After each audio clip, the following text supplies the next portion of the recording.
What's up, gents? Bravo 51. Getting ready to head out. Hit the road for a little bit. I'm gonna take you guys for a ride. So, I gotta share something with you guys. There were two things that really helped me out in my conquest for battling depression, battling those evil thoughts, taking those fucking things off the bat once and for all. You know what I'm saying? So, people out there have their things that they're into, right? You know, some people are into guns, some people like trading stocks, some people like watching tickers all day. I don't know, I kind of got over that shit back when I was a trader, and I kind of got over getting over, you know what I mean? So, there was actually two things that really got me out of it. One of those things was a nice pair of Caimans. Caiman boots. Have any of you ever had a legit pair of Caiman boots, whether they be Caiman belly or Caiman tail? Don't really matter, right? So my first pair of Caiman boots were a pair of Cody James Caiman bellies. I loved them, man. Man, they sure did score some compliments. But if there's one thing I love about the Caiman boot, man, over any other boot, it's the idea that when you wear Caimans, you elevate into the realm of exotics, which means you now become one of a kind. I'll tell you what, man, ain't nothing like walking into your day feeling some kind of way. Or maybe just feeling like you're one of a kind. Cut from a different cloth. Maybe just a different animal altogether. The other thing that I found that really took my depression and squashed it into the fucking ground like the pinche bug that it was a naturally aspirated Coyote engine. Kind of like the one you're listening to right now. And that naturally aspirated engine sounds like it's driven with a purpose. It sounds like, get the fuck out of my way, you know what I mean? And so, that Coyote engine, those Caiman boots, became the mechanisms I used to claw out of depression. Like Andy Dufrense in the movie Shawshank Redemption. And Andy Dufresne clawed his way through a wall with a rock hammer. He chiseled through the wall. He had Raquel Welch in her fuzzy breeches hiding the evidence as he clawed his way through this prison wall. And she hid his progress from the guards, from the warden, from everybody. Even fellow inmates. They had no idea what he was up to. That pretty little thing hid his depression and his purpose for years on end, as long as it took him to get through that wall. And when he got to the other side of the wall, he realized something. He had to go through a pipe that was absolutely full of shit. And that was going to be the one-way trip to freedom, to get out of that prison. The prison of his mind, the prison of his thoughts, the prison of his trauma, the prison of everything that ever held him back from anything.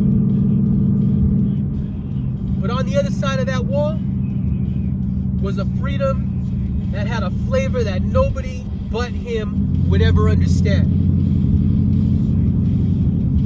And when he got to the other side of that wall and he found that concrete block, every time that thunder and that lightning sounded, he hit that pipe with every ounce of anger, every ounce of pain.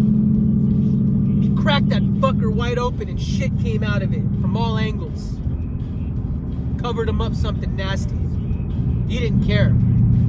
He'd go through just a little more shit just to get to the other side, to get to paradise, to get to his purpose, which was to have that fishing boat, that simple dream to drive along the coastline. Say Guantanejo.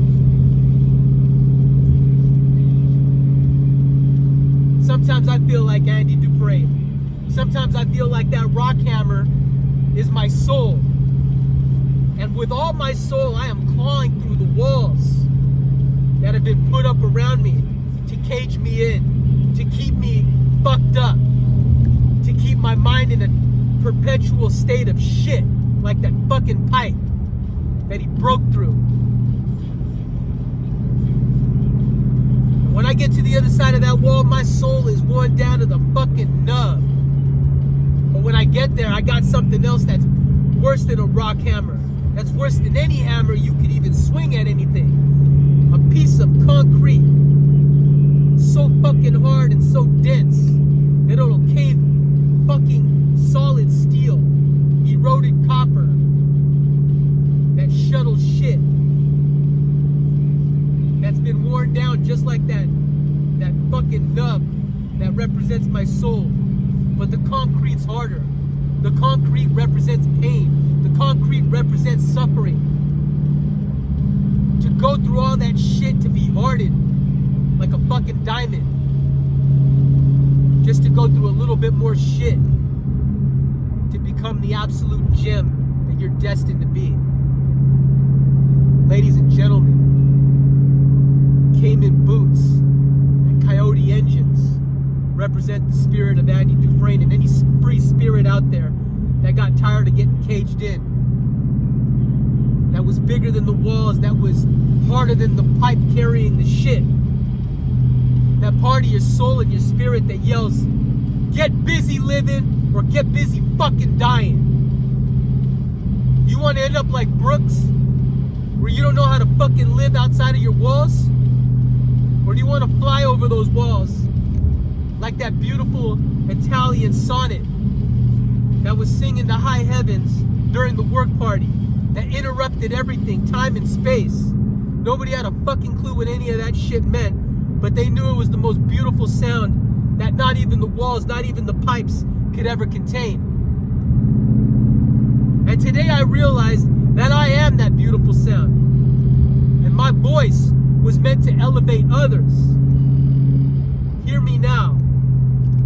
My vision, my dream is to one day start a non-profit. The name of that non-profit is going to be called Caimans and Coyotes. Dig it.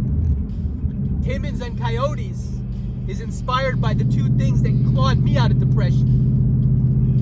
So the whole vision of Caiman and Coyotes is to get my fellow men and pull them out of depression. And I'm going to use two things. Two things. It doesn't have to be Caimans and Coyotes. That's just my thing. It could be two things of their liking, of their choosing.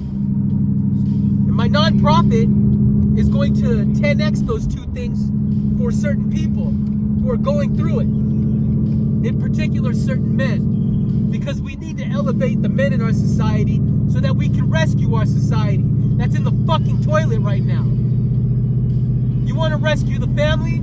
You want to rescue society? None of that shit happens until you uplift our men. You understand that? That is your goal. That is your mission. If you get involved with Bravo 51, just know that whatever effort you contribute will be going towards Caimans and Coyotes. And Caimans and Coyotes is going to go towards uplifting men so that we can uplift the nuclear family, so that we can uplift society, so that we can do better in this world. Period. And that's all there is to it, guys. So let this video be a reminder that I'm coming for a fucking vengeance with a fucking attitude for men's mental health, the idea of it, and how it needs to be redefined and repurposed. You guys got it all fucked up. We need to take all this shit right back and right now. And if there's any reason why I didn't off myself every single fucking time that I thought I was supposed to do that, it's for this reason and this reason here. If there was ever a reason why I got fired today and why I don't give an absolute fuck, it's this reason right here. Sounding off. naturally aspirated Coyote. This is Bravo 51.